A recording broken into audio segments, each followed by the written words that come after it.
Of course, the coal-fired complex is just one chapter in GRDA's story of power production and economic development in Oklahoma, and much of that economic development success is the direct result of GRDA's status as a public power utility. In fact, GRDA is one of 2,200 publicly owned electric utility systems in the United States today. Together, these systems are serving almost 35 million people in every state except Hawaii. Public power is something that we can pass on to the co-ops and things like that, like Pryor, Clamor, Wagner, and so on, which helps those people to have a low cost of power where they can operate their communities in a fine way so that we can understand that public power is helping the people of Oklahoma. The public power concept runs throughout the GRDA system because GRDA sells electricity to several Oklahoma communities which also own their own electric distribution system. And while all public power utilities are not for profit, the funds they generate from electric revenues help to support other services in their communities.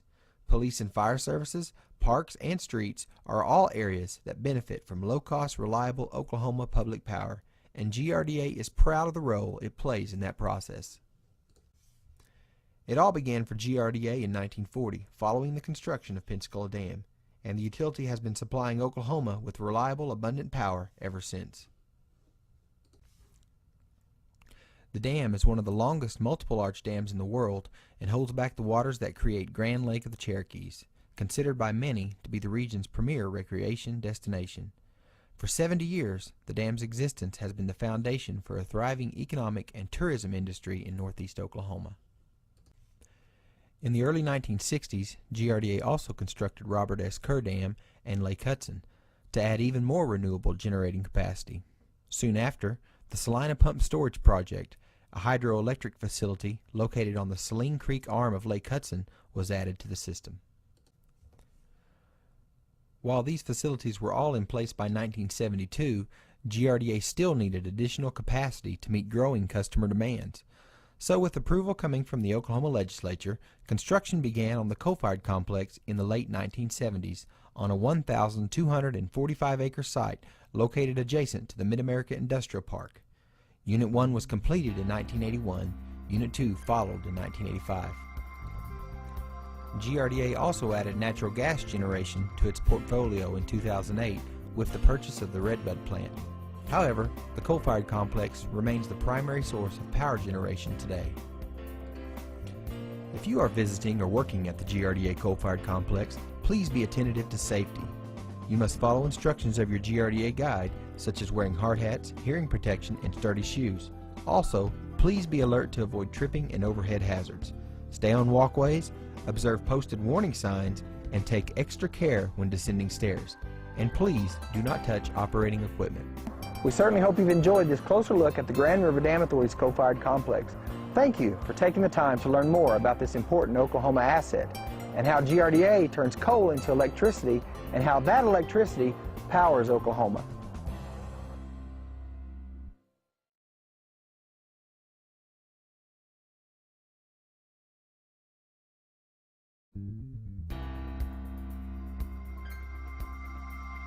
Whether it's your nightlight, your alarm clock, your computer, or your morning cup of coffee, it's all powered by electricity.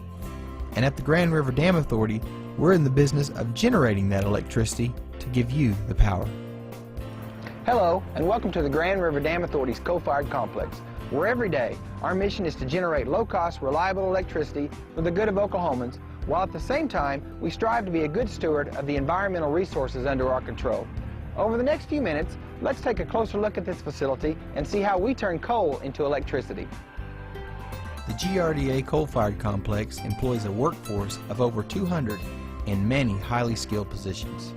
This includes mechanics, welders, electricians, machinists, equipment operators, computer technicians, engineers, administrators, and much more. To keep this facility operating takes a very diverse workforce with many different skill sets and people with different knowledge. Some of our best candidates, graduates from the Oklahoma Vocational Institutes. Some of the skill sets that are required are instrumentation skills. We have very large computer systems here, programmable logic controllers that the instrument department and those those personnel are responsible for maintaining. Our electrical department has a very diverse field from digital controls to large electric motors as large as 9,000 horsepower. Our mechanical field takes care of all of our pumps and valves, and many of our pumps, turbines are very high speed, very critical as far as maintaining proper clearances and proper installation techniques. This is the type of training and skill sets that we need to ensure this plant is maintained and operational and reliable for the years to come. These are well-paying jobs, many of which are becoming more technical than ever before as the facility continues to adapt to the latest innovations designed to improve efficiency and enhance reliability.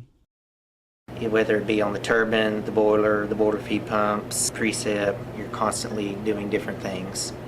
And that makes your day go faster, and it's a lot more enjoyable because it's not the same repetition every day.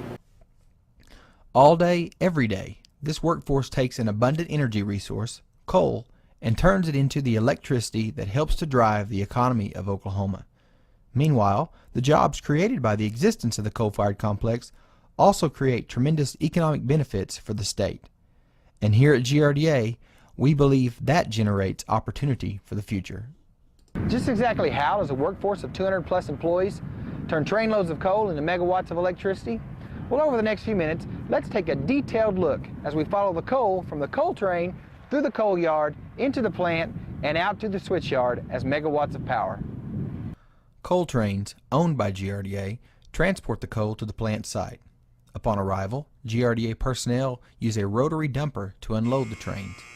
Without ever removing the cars from the train set, the dumper can turn them upside down, one at a time, to dump coal into an underground storage area. Coal comes into the plant through train cars, and our equipment is designed to dump the train cars. Then it's sent up to the plant, and any excess coal that we have that we don't need to coal the plant, we send out to the yard transfer, and we stack out on the coal pile, and it's used for storage when we need it. We can reclaim it with our stacker reclaimer. My men and myself, we're here to maintain all the equipment to make sure that dependability of the plant is maintained and that the plant is kept coaled up. After the coal is unloaded to the storage area, it is then moved via conveyor belt for dispersal into silos. From there, large crushers inside the plant grind the coal to the consistency of talcum powder to then be injected into the boiler for combustion. Huge fans located below the boilers provide the air for combustion of the coal. The result is a large fireball inside the boiler. Miles and miles of steam piping surround the fireball inside the boiler. This piping is full of water, which GRDA pulls from the Grand River and sends on to the boiler only after it is treated and filtered on site. Inside the boiler piping, the water is heated to produce steam at 1,000 degrees Fahrenheit and 2,400 pounds per square inch of pressure. That pressurized steam is then piped from the boiler to the turbine. As it is forced over the turbine's blades, the steam turns the turbine and the attached generator rotor at a constant 60 revolutions per second within a magnetic field. This action creates electricity at 24,000 volts. After the steam drives the turbine, it is piped to a condenser which consists of tubes full of cool water. As the steam touches the tubes, it condenses back into water. Then it is sent to the cooling towers where its temperature is lowered before it is returned to the boiler to start the cycle again.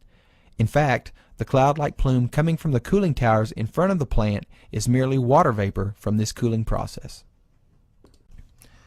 Meanwhile, the 24,000 volts of electricity created within the magnetic field passes through electric transformers on the plant site and is stepped up to 345,000 volts.